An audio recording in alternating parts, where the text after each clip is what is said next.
Welcome back, everyone. It's here. And today I've got some r/BestOf for you all. As per usual, I'll be reading you the posts, giving you my opinions, and I hope you do the same down in the comments below. And without further ado, let's jump right into it. This post was collected by Direct Caterpillar 77, and their tagline is, of course, Satan is not a pogo stick. The original OP is Anon, 71, 61, 51, 41. Posted to r/relationship advice September 21st, 2018. I, 25 female, posted a bunch of creepy texts guys have sent me onto Facebook and Instagram. I went to college for computer engineering and got a job in the industry afterwards. In college, my internships, and my job, I've dealt with sexual harassment and I've had to get tough with people, telling them to stay the fuck away when I get the first whiff of sketchiness. Every time I've gotten a creepy text or instant message from another student or coworker, I've screenshotted it and backed it up in Google Drive just in case it escalates. That's helped me a few times when someone started to follow me around in college, and when someone took things so far at work that I decided to go to HR. I don't report most of the shit though. I don't want it to look bad, like I'm always running to HR. Last night, I got really drunk with my best friend because I had a day off planned for today. I went home in a kind of bad mood because we'd been talking about how she was going through similar shit at work. I was in a fuck it all mood, and I uploaded my whole folder of screenshot text messages to Facebook and Instagram with the caption, "Phone and inbox of a female computer engineer," and tagged all the men who had sent me messages, whose social media I could find. Some of the highlights were a bunch of married men hitting on me and replying, "Dude, you're married," or something along those lines. Some guys asking me out and then taking rejection badly. Some guys who would text me repeatedly even though I just replied, "Don't contact me other than for work purposes." Sexually explicit messages or messages commenting on my appearance out of the blue. Overall, just messages from people ignoring my wishes to be left alone. This morning, I woke up to my phone blowing up. I had planned to take a vacation day off work today. A lot of the guys I tagged in my social media post had contacted me demanding or pleading that I remove the posts. Most everyone had untagged themselves. The Facebook post had gotten some attention from my friends, but my two Instagram posts, I had to make two to fit all the photos, had blown up. I had a lot of new followers, a lot of strangers commenting on my post, mostly supportive. I also had an email from HR at work asking me to meet with them first thing Monday morning. I replied to say that I would. I don't know what to expect there at all. I have not replied to any other messages about my posts. I need some advice. Should I speak to the guys who texted me about the posts? Some are very angry with me because they're married and their wives found out. I'm thinking it's safest to not. Should I leave the posts up or remove them, or wait to see how things go with HR before I decide?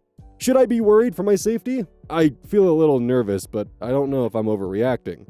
Too long didn't read. I posted an album on social media, a collection of creepy texts I've gotten from men in my field of study at work. Edit to explain something. Quite a few of these men were not under my current company's control, such as classmates and a teacher's assistant from college. Men I knew from summer internships at different companies, and a guy from a past job. Out of the 4 people from my current job, 1, I reported him to HR, actually. 2 and 3, married men who asked me out or hit on me outside of work hours and did not present a problem at work. That did not seem like HR's domain. 4, a guy who asked me out outside of work hours and got immediately passive-aggressive over text when I rejected him, but did not bring his bullshit into the office. Relevant comments. Flock of seagulls. Ask HR what it's about. Can your social media be connected to your identity and job? OP responds, "My social media has my real name, but I have not mentioned my company or any of my past jobs or internships on there." Commenter. 1. How are all these students and coworkers getting your cell number? And 2, I didn't think it was possible to tag someone on Facebook if you weren't friends. Delete the post, do not speak with the guys, talk to HR and see where to go from there. OP responds, "Not all of them contacted me by text. Some sent me messages on various instant messaging platforms I've needed for jobs or college classes. Out of the people who do have my number, a lot were students. It was very common in college to exchange numbers with your group for group projects, and some are employees at my current job, which involves travel, because we do not have work cell phones and it is easier to keep in touch with personal phones sometimes.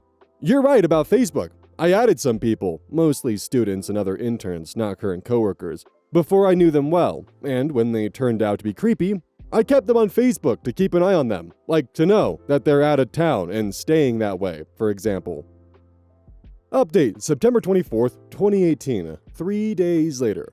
To recap my last submission, I posted an album of creepy texts I received from men in my field, computer engineering, some from classmates and a TA from college, some from people I met through internships and professional development activities, and some I know through my current job. I have been so fed up with the sense of shame and being silenced and not believed about sexual harassment, and for what it's worth, putting a large collection of harassing and threatening texts in the public eye, raw and unedited, made them difficult to ignore or explain away. After that post, I got a meeting invitation from my company's HR department for this Monday. A lot happened over the weekend. I did a lot of research into my employment law, I read through the whole company handbook again, and for each person I mentioned in my social media posts, I wrote up a detailed account of their behavior towards me for my own reference, stuff that had not been said over text. I also screenshotted and backed up any angry or threatening texts towards me that I received this weekend from the men whose old texts I'd posted online. I think it's worth giving some background on the 4 people, including my social media posts that I knew from my current job. Coworker 1.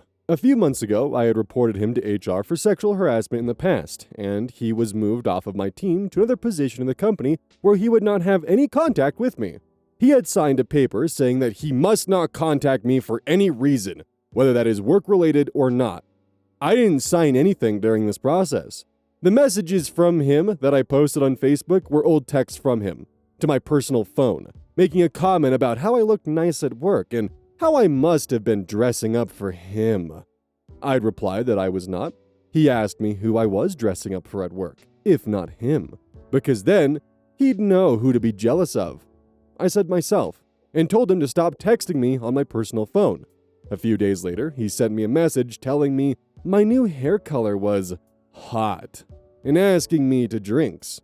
That was a small snippet of creepy things he'd sent me. There was plenty more that I didn't post. I found out today that he was the one who showed HR my posts. As I understand it, he had assumed I had signed a similar no-contact agreement that he'd had to. I had not ever made that agreement, in writing or vocally. I'd just not been talking to him because I had no desire to. Coworker 2. He was married and in the office. He didn't seem to do anything out of line.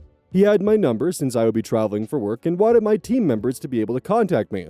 We don't have work cell phones. Out of the blue, he texted me, asking me to join him at a fancy seafood restaurant when I returned from my work trip.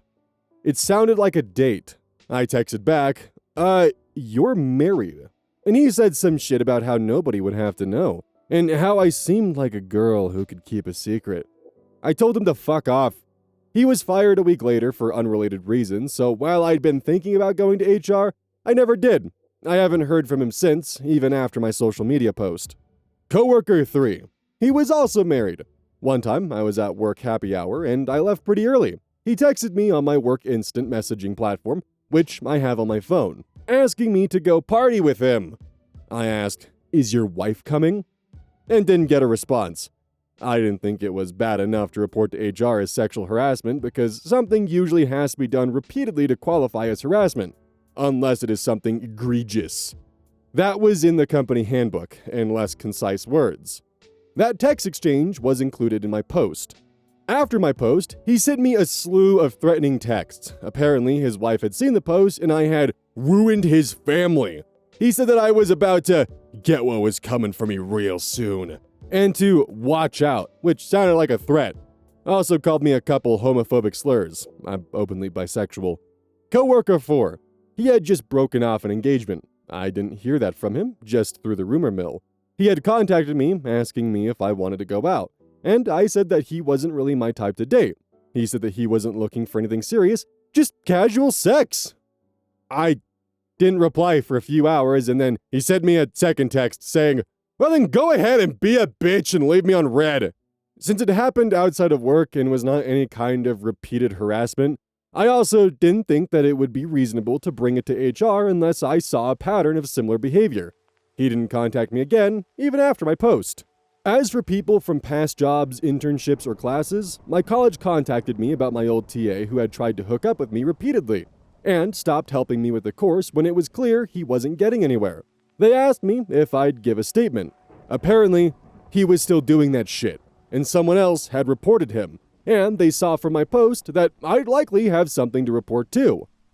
A married guy who tried to get with me when I was an intern at another company sent me some really angry and threatening texts. I have to figure my Instagram post, with his public Instagram account tagged, caused problems in his marriage. I definitely have been taking extra steps to stay safe when I'm leaving my apartment or going anywhere. I'm considering reporting this to the police because it was the most overtly threatening thing I've received. A few other people I tagged sent me texts telling me how shitty it was not to keep private conversations private, etc. I ignored all those. As for what happened this morning in my HR meeting, I was all ready to go in with metaphorical guns blazing, defend everything I'd said or done with sources from the company handbook, such as how I did not violate the company's social media policy, as it only prohibited pretending to speak for the company as a whole if PR is not your job, or reveal confidential code or design or business contracts online. I didn't mention my company in my post or anywhere else on my social media. I was also ready to defend how I followed the guidelines of what is considered sexual harassment and should be reported, how I reported repeated harassment but didn't report isolated incidents that were not extreme. The examples of extreme conduct included unwanted overtly sexual touching or threats of violence. The handbook specifically mentioned that asking someone out once was not harassment. But the meeting ended up being much more low-key than I had been expecting. I'd taken down both posts Sunday as an act of good faith, though I doubted that would matter much. When I went in, I sat down and asked if I could record the meeting. The HR representative, I'll call her Beth here, but that's not her real name of course, said okay.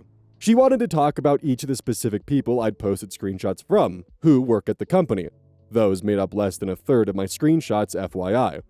First was coworker 1, the guy I had previously reported to HR and who had been moved to a different team and told that he must not speak to me or contact me. Beth said that he had brought the posts to her attention as he was under the impression that the no contact agreement went both ways. I reminded her that I had not entered into a written or verbal agreement. I was surprised it was him who brought it up, but I didn't say anything. She asked if there had been continued harassment or contact from him after my initial report. I said no. She moved on to the next quickly. Coworker 2 had been fired a while back for unrelated reasons, but Beth still asked if there had been any further conflict between us, while he was still employed, other than the text messages. I said no. She asked me the same question about coworker 3. I told her that I had received texts from him on Saturday that came across as threatening, and used several slurs about my sexuality. I gave her a printout of those messages. She read them and immediately stepped out to show them to her manager. She came back after a few minutes to continue talking with me. And again, for coworker 4, I told her that he had not contacted me after he said I was a bitch for leaving him on red. Beth asked me if I had any questions, and I basically asked her what her next steps would be.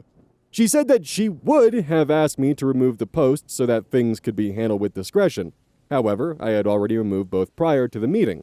She also said that she would be meeting again with coworkers 1 and 4.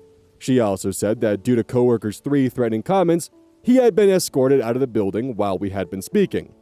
Fired. Apparently, he was already on record with them for another issue relating to his temper, and this was the last straw. She also asked me why I had not brought coworkers 2, 3, and 4 to her attention before, and I cited the section on harassment from the company handbook, saying that harassment was repeated, unwanted comments or actions, and that a single event is not usually considered harassment unless it is extreme. The conversations with those 3 men had been isolated incidents. She asked me if I would be more comfortable taking a personal day for the rest of the day while she speaks to coworkers 1 and 4. She said she wanted to make it clear that I was not being dismissed or escorted out. I was not getting fired. It was only a precaution so that I would not be around coworkers 1 and 4 in case either of them wanted to confront me personally. I said I would. So, that's where I'm at right now. Too long didn't read? Had the meeting with HR. Relevant comments. N. Dave T. Quote, I was surprised it was him who brought it up, end quote. Some people are incapable of conceiving themselves as being in the wrong. That guy probably viewed his harassment of you as a mutual work disagreement that you both got in trouble for. He thinks conditions must have been placed on you because conditions were placed on him. It is inconceivable to him that he was the aggressor and you were the victim. No, it doesn't make sense. OP responds, LOL, you're very right in saying he saw it more as a mutual disagreement. Initially, he tried to claim that I was harassing him back. for using profanity words towards him, like fuck off and don't say that shit to me. User this superior light beer comments, I mean, how else would the company handle it? Women post proof of being harassed. The only reasonable response is to follow up and deal with the harassment. I'm sure they would have preferred you print out the texts and provide them to HR directly, rather than blasting it on the internet, but that's really just a discretion thing. Lofi responds, some of the things I put online were things that did not qualify as harassment by their policy, i.e. an isolated incident that is not extremely bad. So I didn't feel like I should have gone straight to them. I don't know, maybe they'll rethink what the threshold for something to qualify as harassment should be.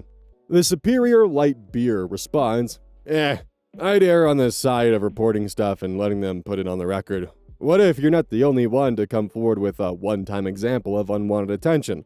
They'd likely take that pattern into account and act on it. Can't have employees treating the workplace as an in-person Tinder. When told to file a police report, yeah, I can't decide whether to file police reports on him and the other dude who sounded like he was threatening me.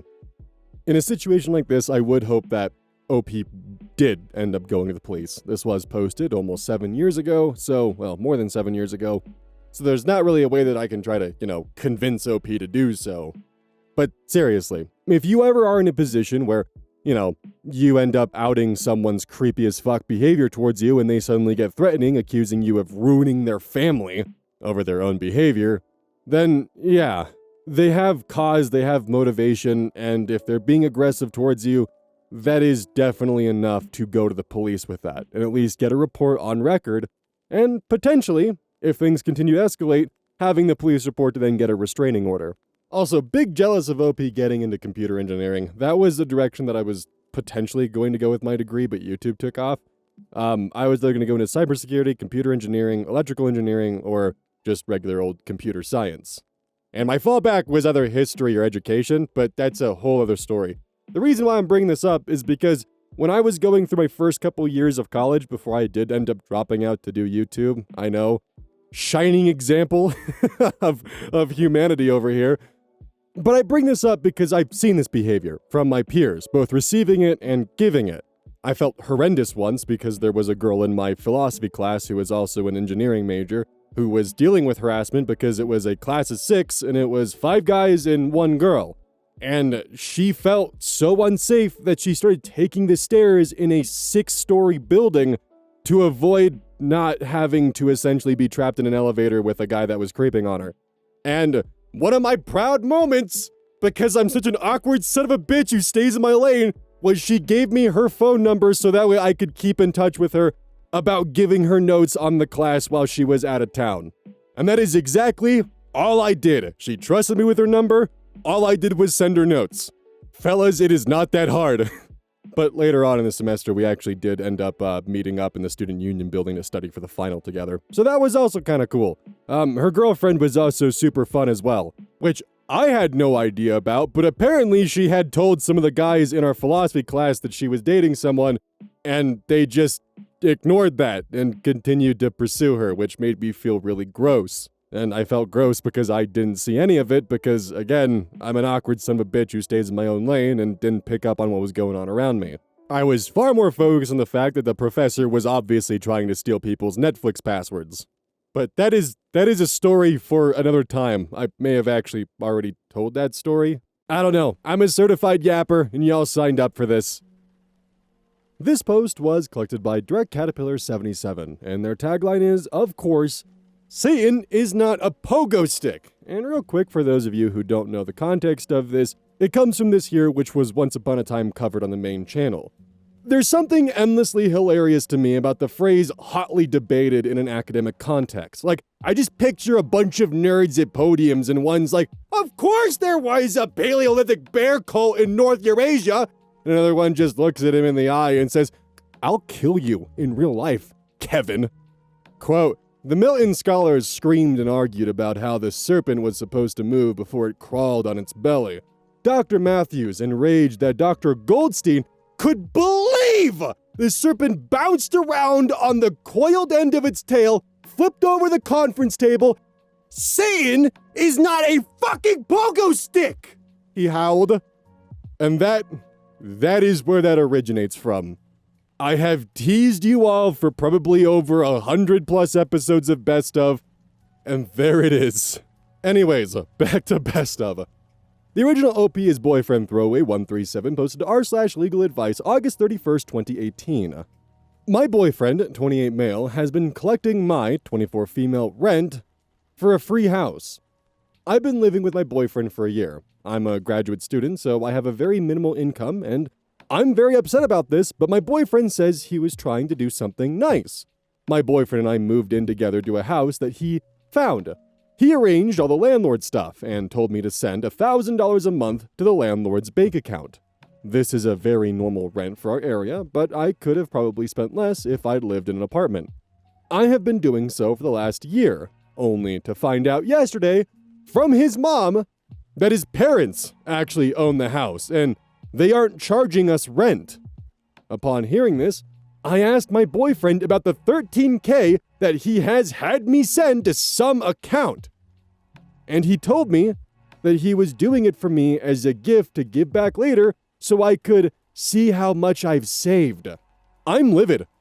I'm not irresponsible with money. I have no debt, and I even have some savings. Over the last year, there have been things I've had to miss out on because they just weren't financially feasible without this money.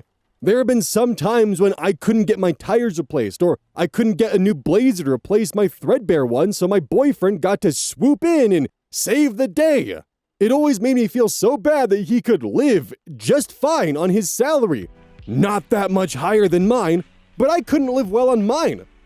Now I know it's because he was spending $1,000 less than I was every month. I don't know what to do. I feel upset and uncomfortable about the whole situation, but my boyfriend won't listen to me. He keeps saying that this was supposed to be a surprise gift, and I'm taking it the wrong way. I don't know what to think. Am I overreacting?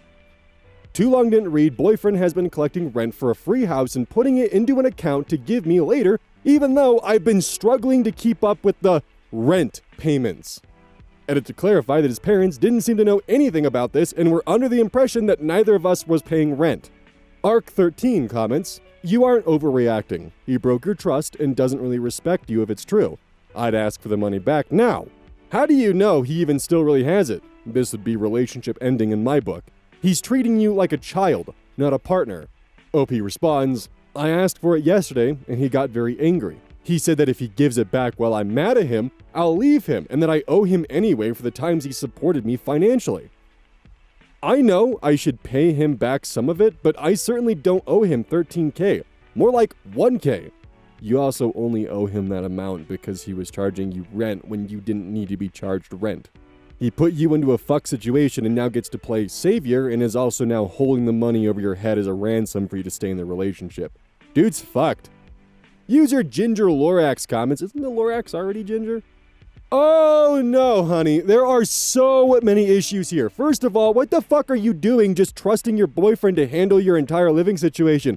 You don't ever ask to see or sign a lease? You didn't ask to know the total rent or ever want to meet the landlord yourself? You have boundary and independence issues out the wang. That being said, your boyfriend literally stole your money and lied to you. He's manipulative and psycho. Immediately ask for your money back, move out, and break up with him." OP responds, "I signed a lease and was told the total rent was $2K a month. I didn't sit down and read every single term because I trusted my boyfriend."